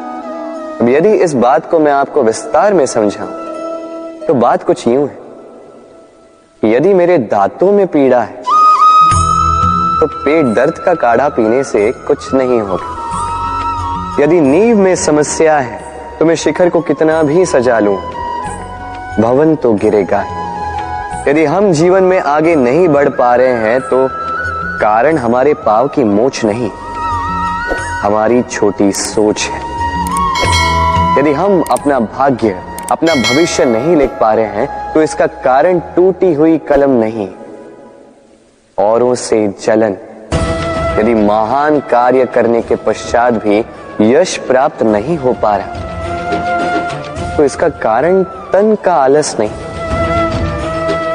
मन का लालच है। इसलिए सर्वप्रथम अपनी असफलता का कारण उचित प्रकार से समझें और फिर उचित प्रकार से उस दिशा में प्रस्थान करें। आपको सफलता अवश्य प्राप्त होगी, कोई आपको रोक नहीं पाएगा। बस प्रेम से कहते रहो राधे राधे। जीवन में हम अपनों के लिए, हमारे प्रियजनों के लिए सदा कुछ अच्छा करना चाहते हैं। उन्हें प्रसन्न करने के लिए कई बार उन्हें भेंट देते हैं, और भेंट देते समय एक विचार सदा मन में रहता है कि ये भेंट विशेष होनी चाहिए, ये भेंट सुंदर होनी चाहिए, मूल्यवान होनी चाहिए, ऐसी भेंट होनी चाहिए जो सदा के लिए उन्हें स्मरण रहे। तो कुछ लोग चयन करते हैं उत्तम वस्त्रों का, कुछ लोग चयन करते हैं मूल्यवान आभूषणों का, किंतु क्या ये पर्याप्त? आप स्वयं सोचिए, कितना भी उत्तम वस्त्र क्यों ना हो, एक समय के पश्चात फीका पड़ने लगता, खराब होने लगता, फटने लगता। मूल्यवान आभूषण भी कभी न कभी चुरा लिए जा सकते हैं, सदा के लिए उन्हीं के साथ रहेंगे ये कदाचित संभव नहीं। तो फिर ऐसा क्या उन्हें दिया जाए जो सदा के लिए उनके साथ रहे? उत्तर है अच्छा समय। यदि आप किसी को उत्तम भेंट देना चाहते हैं तो उनके साथ उत्तम समय व्यतीत कीजिए। क्योंकि जैसे जैसे समय व्यतीत होता जाएगा ये पुराना नहीं होगा, ये सदा मन में जीवित रहेगा और उन मुस्कुराहट के पलों को ना कोई उनसे छीन पाएगा ना ही चुरा पाएगा। तो आनंद के साथ समय व्यतीत करें और प्रेम से कहें राधे राधे। कई सारे लोग इस संसार से, अपने जीवन से अप्रसन्न रहते हैं, कहते हैं कि हमें जीवन में ये करने की शक्ति ही प्राप्त नहीं होगी, ये करने का अधिकार ही हमें प्राप्त नहीं होगा। अब ये शक्ति, ये अधिकार जिसकी आप बात कर रहे हैं, ये प्राप्त कैसे होता है? ये प्राप्त तब होता है जब आप स्वयं को उसके योग्य बनाते हैं, अपने उत्तरदायित्व समझते हैं, अपने कर्तव्य समझते हैं। यदि आपको मैं उदाहरण दूं तो किसी दीवार को देखिए, वहां सबसे नीचे जो ईंट है वो नींव की ईंट है। वो नींव की ईंट अपना कर्तव्य, अपना उत्तरदायित्व समझती कि उसे एक विशाल से दीवार का भार अपने ऊपर उठाना है। और जब वो ईंट ये समझती है तत्पश्चात ही एक सुंदर से दीवार, एक सुंदर से भवन का निर्माण आरंभ होता है। बात की जाए पिता की, तो एक पिता अपने परिवार के प्रति जो उसके उत्तरदायित्व है, उसके कर्तव्य है, अपने संतान के प्रति जो कर्तव्य है, जब वो ये समझता है, उसी दिन से उस संतान के स्वर्णिम भविष्य के अस्तित्व का आरंभ होता है। यदि आप ये शक्ति चाहते हैं, अधिकार चाहते हैं, तो स्वयं को उसके योग्य बनाइए, अपने उत्तरदायित्व समझिए, अपने कर्तव्य निभाइए। ये शक्ति और अधिकार स्वयं चल के आपके पास आएंगे। आइए और मेरे साथ प्रेम से कहिए राधे राधे।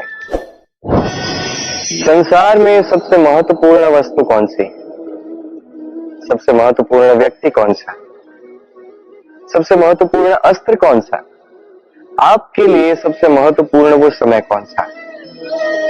ऐसे अनेक प्रश्न मन में आते हैं और इनके उत्तर ढूंढने के लिए हम क्या क्या नहीं करते, कहां कहां नहीं जाते, जबकि इसका उत्तर तो हमारे पास ही, हमारे समीप ही। संसार में सबसे महत्वपूर्ण व्यक्ति वो है जो इस समय आपके साथ है, आपके समीप है। सबसे महत्वपूर्ण अस्त्र वो जो इस समय आपके पास है। सबसे महत्वपूर्ण वस्तु वो जो इस समय आपके हाथ में है। सबसे महत्वपूर्ण पूंजी वो जो इस समय आपके गांठ में। और सबसे श्रेष्ठ, सबसे महत्वपूर्ण पल वो जो इस समय आप जी रहे हैं, जो है वो अभी। अगले पल आप भी है या नहीं, आप भी नहीं जानते। तो शेष किसी व्यक्ति या वस्तु या अस्त्र या धन की आप क्या ही बात कर सकते हैं। जीवन यदि है तो इस पल में, वर्तमान में। अन्य सभी सोच है, कल्पना। तो इस जीवन को जी, आनंद ही आनंद मिलेगा। आइए और मेरे साथ प्रेम से कहिए राधे राधे। सरलता। मनुष्य सदैव ऐसा ही कुछ ढूंढता है जो सरल, मार्ग ऐसा चुनता है जो सरल हो, उन्हीं वस्तुओं के पीछे भागता है जो सरलता से मिल जाए। आप मुझे बताएं, ये सब सरलता से मिल गया तो आनंद क्या रह जाए? आप मुझे बताइए, सरल क्या है?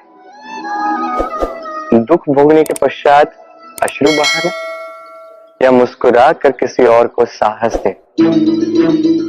सरल क्या है? गिरने के पश्चात किसी को सहायता के लिए पुकार लगाना, या स्वयं अपने पैरों पे खड़े होकर शक्ति अर्जित करना? सरल क्या है? आंधी तूफान आने के पश्चात अपने टूटे हुए घर को देखना और रोना, या मिट्टी में पानी मिलाकर पुनः अपने घर की मरम्मत कर पहले जैसा बना? क्या है सर? आप देखेंगे कि सरलता वही है जो अंत में आपको पीड़ा दी। सरल मार्ग मत चुन, उचित और श्रेष्ठ लक्ष्य चुन। मार्ग चाहे जैसा भी आए उसे आपको स्वीकार करना होगा। यदि मार्ग कठिन भी आता है तो वो भी ठीक है, क्योंकि जो व्यक्ति कठिन मार्ग पर चलना आरंभ करते हैं, अंत में सुख के फूल उसी की झोली में आ गिरते हैं। तो आगे बढ़ते जाइए और मेरे साथ प्रेम से कहिए राधे राधे। जीवन में कभी न कभी तो ये प्रश्न मन में आता ही है कि हम है कौन, कहां से आए हैं, आरंभ कहां से हुआ है, लक्ष्य कहां है, पहुंचना कहां है, हमारा अस्तित्व क्या है और क्यों आए हैं इस जीवन में।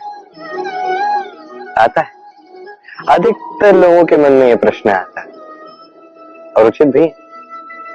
देखिए, आपका अधिकार है ये जानना कि आप कौन, तो ये खोजते रहे, सोचते रहे, किंतु उससे भी अधिक महत्वपूर्ण कुछ है। आपका कर्तव्य स्वयं का निर्माण करने का कर्तव्य, ये अधिक महत्वपूर्ण है। यही कीजिए, स्वयं का निर्माण कीजिए, स्वयं के कर्मों का, स्वयं के गुणों का, स्वयं के मूल्यों का, जो आपके अस्तित्व को आकार दे सके, आपकी पहचान को आकार दे सके, जो आपको आपके लक्ष्य तक पहुंचा सके, जो आपको आपका आरंभ दिखा सके, आपको निर्देश दे सके।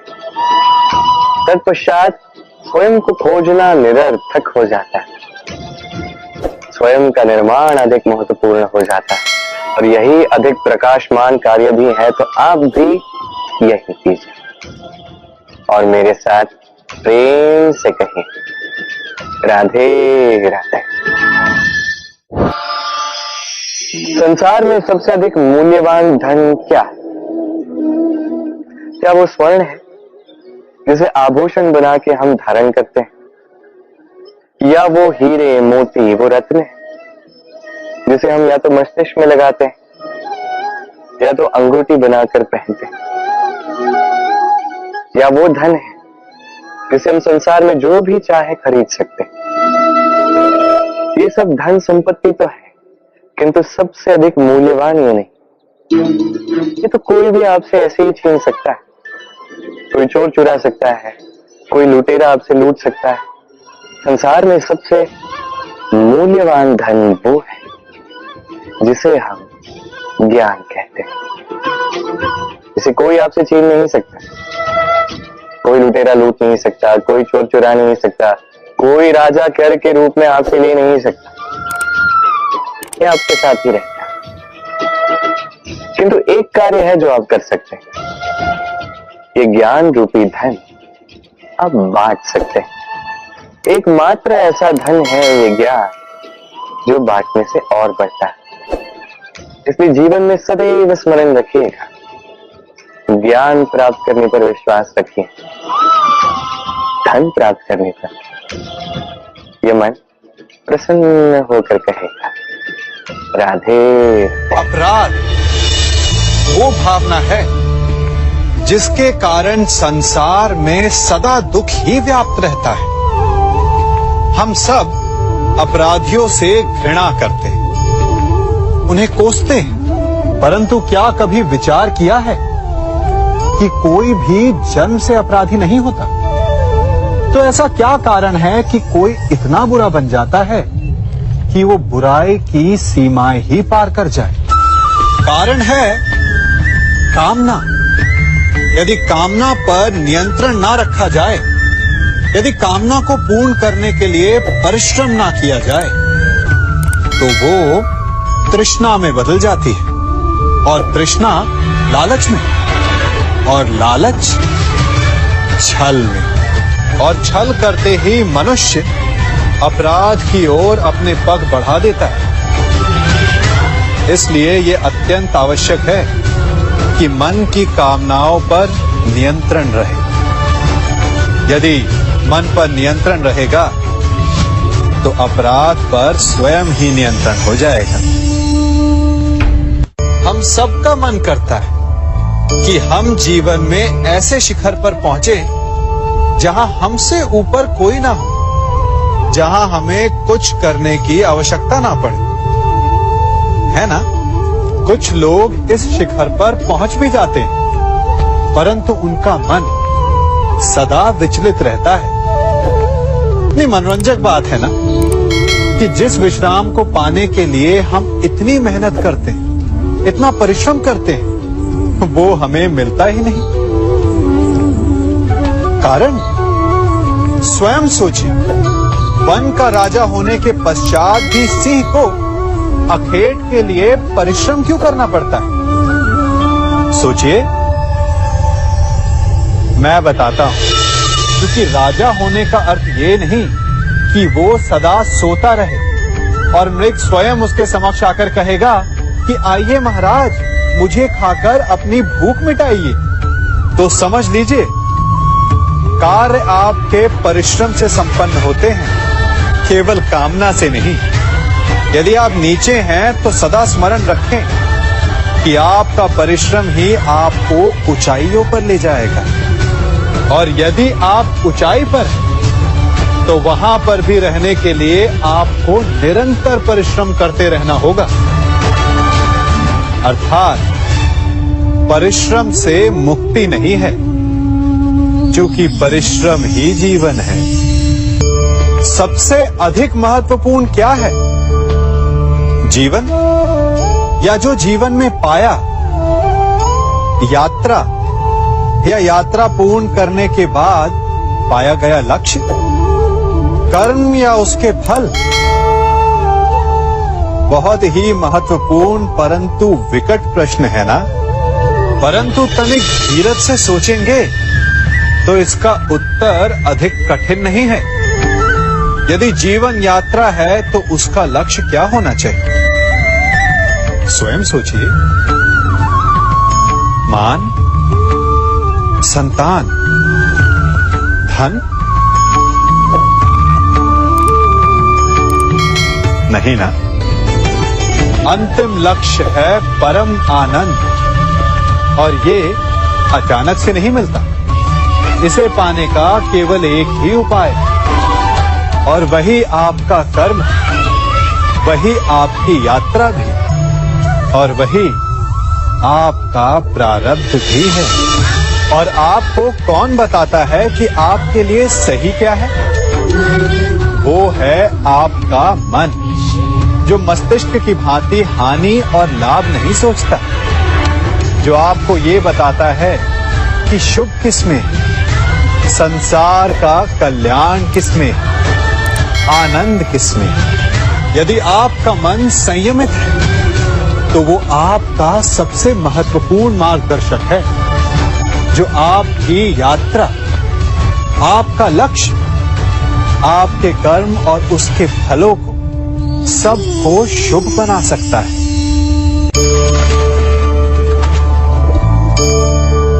इन पक्षियों को देख रहे हैं आप? इनका उड़ना वायु में इतना संतुलन मुक्त कर देता है ना? इन्हें उड़ते देख आपके मन में भी इच्छा होती होगी कि इन्हीं की भांति आप भी स्वतंत्रता से उड़ पाएं। ईर्ष्या होती है ना, जब आप इन्हें खुले आकाश में ऐसे विचरण करते देखते हैं।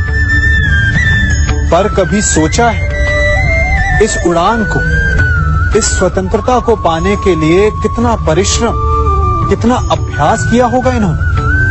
आकाश में उड़ने से पूर्व धरती पर कितना गहन परिश्रम किया होगा इन्होंने? इनके माता पिता ने पहली बार जब इन्हें पंख फड़फड़ाने को उकसाया होगा तो कितनी बार घिरे होंगे? पहली बार वायु में उड़ते समय कितना भय लगा होगा इन्हें? अपनी पहली उड़ान के पश्चात धरती पर उतरते समय गिरकर कितनी चोट खाई होगी? इस उड़ान का, इस स्वतंत्रता का ये मूल है। यदि आप ये दे सकते हैं तो अवश्य आप भी इस स्वतंत्रता को पा सकते हैं। इन पक्षियों की भांति ही अपने चारों ओर जब भी आप किसी सफल मनुष्य को देखें तो उससे ईर्ष्या ना करें, उसके परिश्रम और पीड़ा को समझने का प्रयास करें जो उसने यहां तक पहुंचने में पाई है। प्रेरणा लें, प्रयास करें और स्वयं भी सफल हो जाएं। कभी वन में सिंह को अखेट करते देखा है? हमें लगता है कि सिंह तेजस्वी है, बलशाली है, तीव्र है, इसलिए वो अखेट कर पाता है। परंतु इस अखेट के दूसरे पक्ष को भी देखने का प्रयास कीजिए। सिंह अखेट तभी कर पाता है जब हिरण आस छोड़ देता है, जब वो भागना बंद कर देता है, जब वो संघर्ष करना छोड़ देता है। सिंह हिरण की मृत्यु नहीं चुनता, हिरण स्वयं अपनी मृत्यु चुनता है। ठीक उसी प्रकार असफलता हमें नहीं चुनती, हम असफलता को चुनते हैं।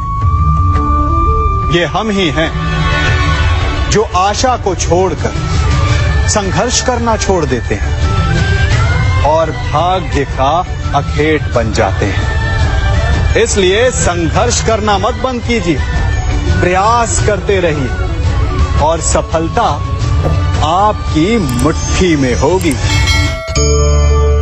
जब घर में अंधकार छा जाता है तो प्रकाश लाने के लिए आप क्या करते हैं? दीपक ढूंढते हैं और उसकी लौ को प्रज्वलित करते हैं और फिर अंधकार अपने आप दूर हो जाता है। अब आप कहेंगे कि इसमें कौन सी नई बात है? यदि अंधकार को दूर करना है तो दीपक की लौ को प्रज्वलित तो करना ही पड़ता है। यही बात तो समझने की है। यदि अंधकार से लड़ना है तो अंधकार का सहारा नहीं लिया जा सकता, उसके लिए प्रकाश की आवश्यकता होती है। घृणा का अंत करना है तो उसे घृणा से अंत नहीं किया जा सकता, उसे प्रेम की आवश्यकता होती है। शत्रुता का अंत शत्रुता से नहीं किया जा सकता, उसे क्षमा की आवश्यकता होती है। यदि आपको नकारात्मक ऊर्जाओं से लड़ना है तो स्वयं को सकारात्मक बनाना होगा और तभी आपके जीवन में वास्तविक आनंद आ सकेगा। एक न एक बार हर युवा के जीवन में एक ऐसा समय आता है जब उसे लगता है कि उसके माता पिता उसके साथ बहुत कठोर हो रहे हैं। मैं आपसे पूछता हूं, क्या आपने कभी कुम्हार को मटकी बनाते हुए देखा है? वो गीली माटी से मटके को चाक पर आकार देता है और वास्तविक आकार वो मटकी को तब देता है जब वो लकड़ी के संभल से मटके को बाहर से पीटता है। हम सभी उस कुम्हार को मटके को पीटते हुए देखते हैं, परंतु उस कुम्हार के उस हाथ को नहीं देखते जो मटके को भीतर से बाहर की मार से सहारा दे रहा है। हमारे माता पिता भी ऐसे ही होते हैं। अपनी संतान के भले के लिए, उसके भविष्य को आकार देने के लिए कभी कभी वो कठोरता को भी अपनाते हैं। आप केवल उनकी कठोरता को मत देखिए, उस संभल को भी देखिए जिसने आपको भीतर तक से संभाल कर रखा है। नियति, राधा मुझसे कहती है, कृष्ण यदि तुम जानते हो कि नियति क्या है तो उसे क्यों नहीं बदल देते? अब महादेव मुझसे कहते हैं कि श्री कृष्ण यदि आप जानते हैं कि शाम की यही नियति है तो आप उसे बदलने का प्रयास ही क्यों करते हैं? क्यों? क्योंकि मैं एक पिता हूं और पिता का यही कर्म है कि वो हर संभव प्रयास करे अपने संतान के शुभ के लिए। नियति को मैं जानता हूं, किंतु ये भी जानता हूं कि कर्म से बड़ी और कोई नियति नहीं होती। अनुभव रहा है कि कर्म के हाथों नियति का ये चक्र भी बदल जाता है। इसलिए जीवन में कभी भी यदि आपको ये लगे कि ये तो असंभव है, तब भी प्रयास करना मत छोड़िएगा। क्या पता आपके कर्म का कौन सा पेच नियति के इस पहिए में फंस जाए और नियति को अपना मार्ग ही बदलना पड़े, है कि नहीं? इसलिए नियति को भाग्य मानकर चुप मत बैठिएगा। अपनी नियति स्वयं अपने कर्मों से निर्धारित कीजिए, क्योंकि आपकी यही कर्म है जिस पर आपका अधिकार है और इस अधिकार का नियति कई बार सम्मान भी करती है। तो आइए और मेरे साथ प्रेम से कहिएगा, राधे राधे। शक्ति एक अत्यंत विचित्र वस्तु है। या कह सकते हैं भाव।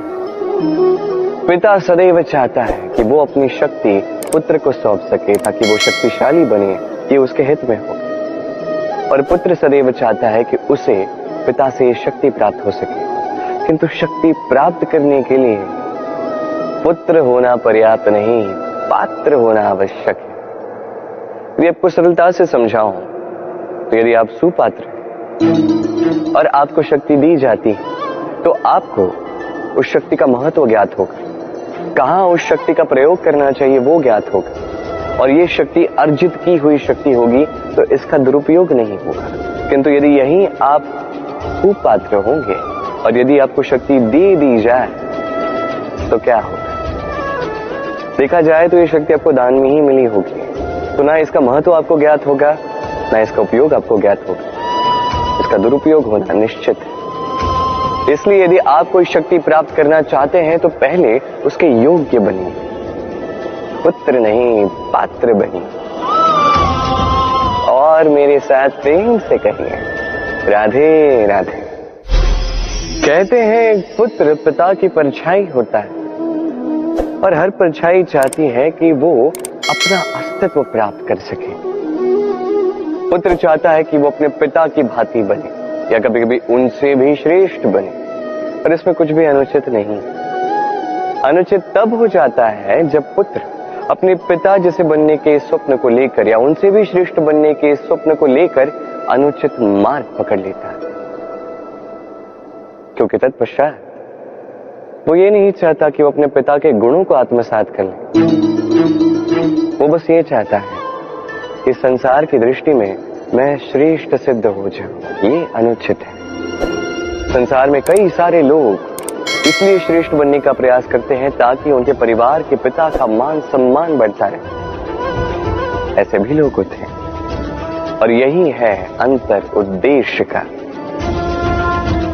स्मरण रखिएगा, यदि आपका उद्देश्य शुभ होगा मार्ग भी शुभ होगा, यदि आपका उद्देश्य अशुभ होगा तो मार्ग भी अशुभ होगा। तो अपने पिता जैसे बनने का प्रयास अवश्य कीजिए, उनसे भी श्रेष्ठ बनने का प्रयास अवश्य कीजिए, किंतु स्मरण रखिएगा आपका संकल्प और आपका उद्देश्य दोनों शुभ होने चाहिए। तो आइए और मेरे साथ प्रेम से कहिए, राधे राधे। शक्ति पाना इतना कठिन नहीं है जितना शक्ति पाने के पश्चात उसे संभाल पाना कठिन है।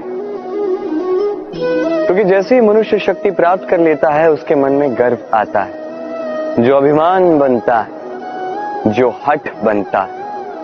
इसलिए शक्ति प्राप्त करने के साथ ही विनम्र होना अति आवश्यक है। और ये हमें सीखना चाहिए वृक्ष से। वृक्ष जो हमें फल देता है, वृक्ष जो जितने फल देता है उतना ही झुक जाता है। हम पत्थर मारते हैं उस वृक्ष पे फल प्राप्त करने के लिए, उस पत्थर की मार सहकर भी वृक्ष हमें फल ही देता है। कोई गर्व नहीं, कोई अभिमान नहीं, और इसलिए इसी वृक्ष की पूजा की जाती है। ये होती है महानता शक्ति के साथ विनम्रता। यदि ये शक्ति सृजन करती है, सहारा बनती है, संबल बनती है, तो ही ये उपयुक्त है। अन्यथा ये शक्ति एक दिन आपको अशक्त अवश्य करेगी। तो शक्ति अवश्य प्राप्त कीजिए, किंतु उसके साथ उस शक्ति को संभाल सकने का विवेक भी आपको जागृत करना ही होगा। तो आइए और मेरे साथ प्रेम से कहिएगा, राधे राधे। मनुष्य अपने जीवन में ईश्वर को बहुत मानता है, उसके लिए क्या कुछ नहीं करता, भिन्न भिन्न नामों से उसे पुकारता है, उसकी पूजा करता है, आराधना करता है। वो जानता है कि ईश्वर उसे शक्ति अवश्य देंगे, उसके सहायक वो अवश्य होंगे। किंतु जब बात की जाए गुरु और ईश्वर की, तो गुरु का मान भी कभी कम नहीं होना चाहिए। क्योंकि सत्य कहूं तो गुरु ही वो सीढ़ी है जिस पे चढ़कर आप ईश्वर तक पहुंचने का मार्ग ढूंढ सकते हैं। वो मार्ग आपको गुरु से ही मिलेगा। गुरु नहीं तो आप ईश्वर को कभी पा नहीं सके। और जीवन में कई बार लक्ष्य से कहीं अधिक महत्वपूर्ण मार्ग होता है। तो इस मार्ग का सम्मान करना सीखिए, अर्थात गुरु का सम्मान करना सीखिए, क्योंकि गुरु ही परमेश्वर होते हैं। तो आइए और मेरे साथ प्रेम से कहिएगा, राधे राधे। कभी कभी हम जीवन में सोचते हैं वो व्यक्ति जो धर्म के पथ पर चलता है, यदि उससे कोई भूल हो जाती है तो नियति तुरंत ही उसे कठोर दंड दे देती है। परंतु वो लोग जो संसार के बड़े से बड़े अधर्मी हैं, बुरे से बुरे कर्म करते हैं, उन्हें नियति अनेक अवसर देती है। उन पर नियति इतना कठोर प्रहार नहीं करती। ये सोच आती है कभी ना कभी मन में। अब सोचिए ऐसा क्यों है? देखिए, जीवन को अधिकतर लोग एक ही पहलू से देखते हैं, हर पहलू से देखना चाहिए। मुझे बताइए, क्या संसार में कोई भी अधर्मी प्रेरणा स्रोत बन सकता है? कदापि। जो व्यक्ति स्वयं की ही आत्मा को मलिन कर देता है, वो संसार को प्रेरणा क्या देगा? वो स्वयं ही समझ नहीं पाता उचित क्या है, धर्म क्या है। तो नियति उसे एक अवसर देती है, अवसर देती है समझने का उचित क्या है, धर्म क्या है।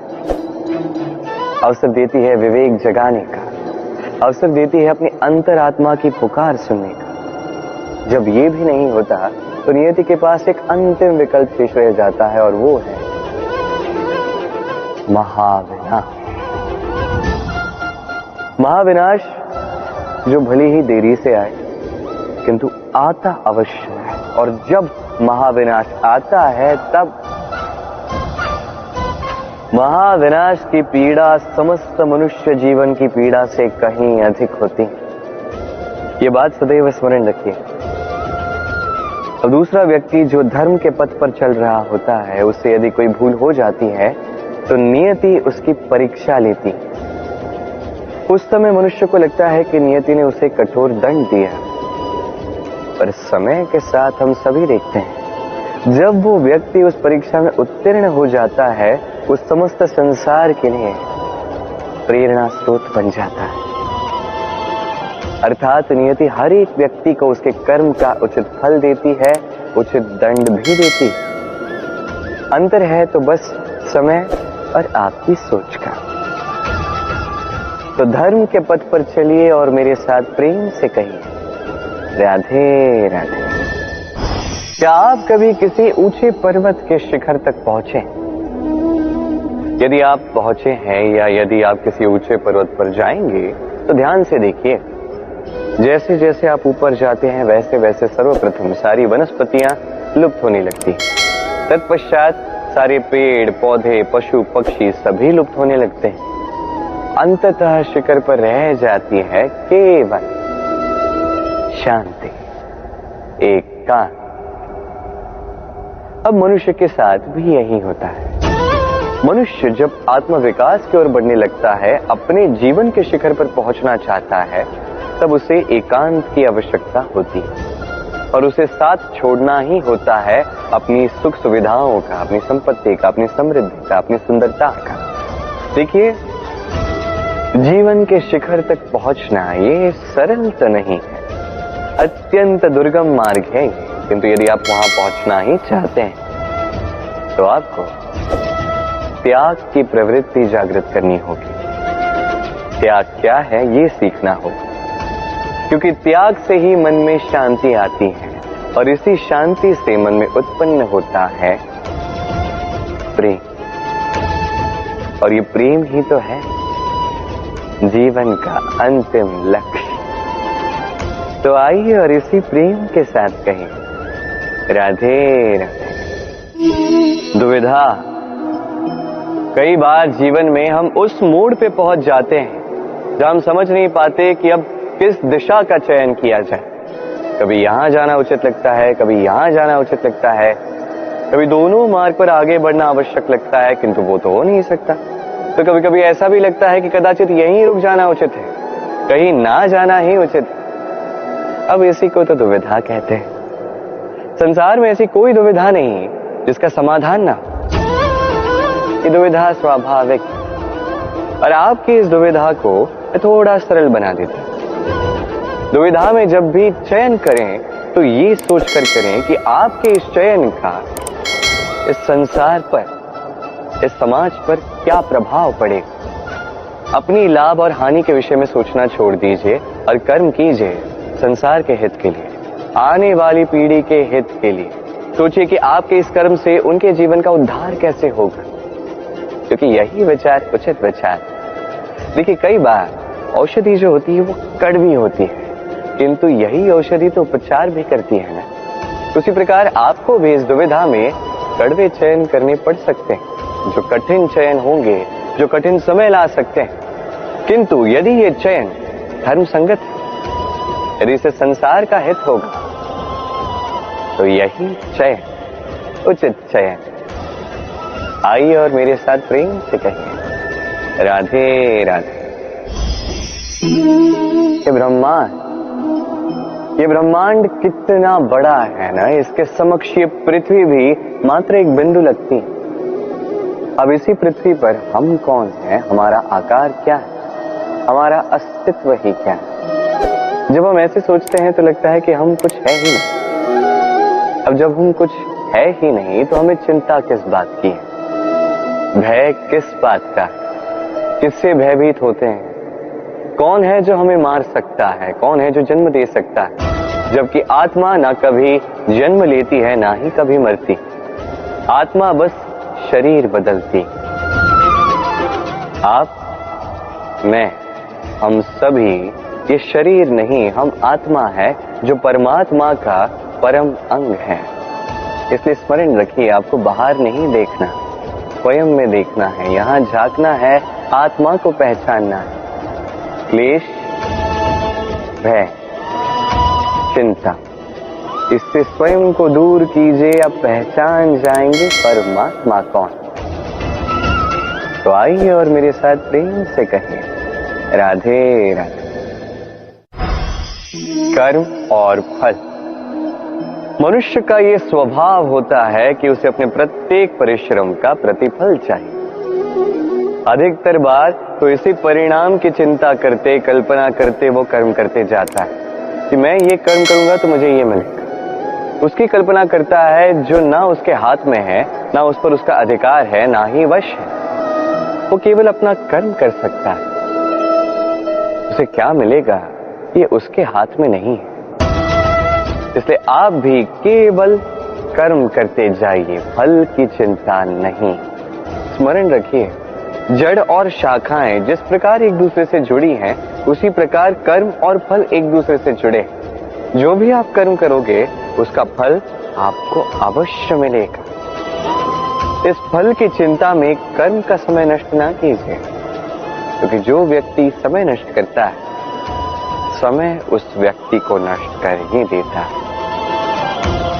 कर्म कीजिए निस्वार्थ भाव से, फल की चिंता ना कीजिए। और मेरे साथ प्रेम से कहिए, राधे राधे। परिवर्तन इस संसार का शाश्वत नियम। कोई भी राजा नहीं जो सदैव राजा रहता है, कोई भी धनी नहीं जो सदैव धनी रहेगा। संसार में सूर्य का स्थान लेने के लिए भी चंद्रमा आ जाता है। कोई स्थान जिसे खंडित कहा गया था वहां महल बने, कोई स्थान जिसे आज मलिन कहा जाता है कल वहीं पे मंदिर बन सकता है। कोई भी ऋतु सदैव के लिए नहीं रहती, कभी भी समय सदैव एक सा नहीं रहता। आज जो आपके पास है कल किसी और का था, आज जो आपके पास है कल किसी और के पास ही चला जाएगा। आपके साथ यदि कुछ रहेगा तो केवल आपके कर्म, उस कर्म के परिणाम भी आपके नहीं है। आप केवल कर्म कीजिए, बाकी जो होगा वो परिवर्तन। और इस परिवर्तन से भयभीत होने की आवश्यकता नहीं है, इसका स्वागत कीजिए। यदि आप मुस्कुराहट के साथ इस परिवर्तन का स्वागत करेंगे तो परिवर्तन भी मुस्कुराहट के साथ आपका साथ देगा। आइए और मेरे साथ प्रेम से कहिए, राधे राधे।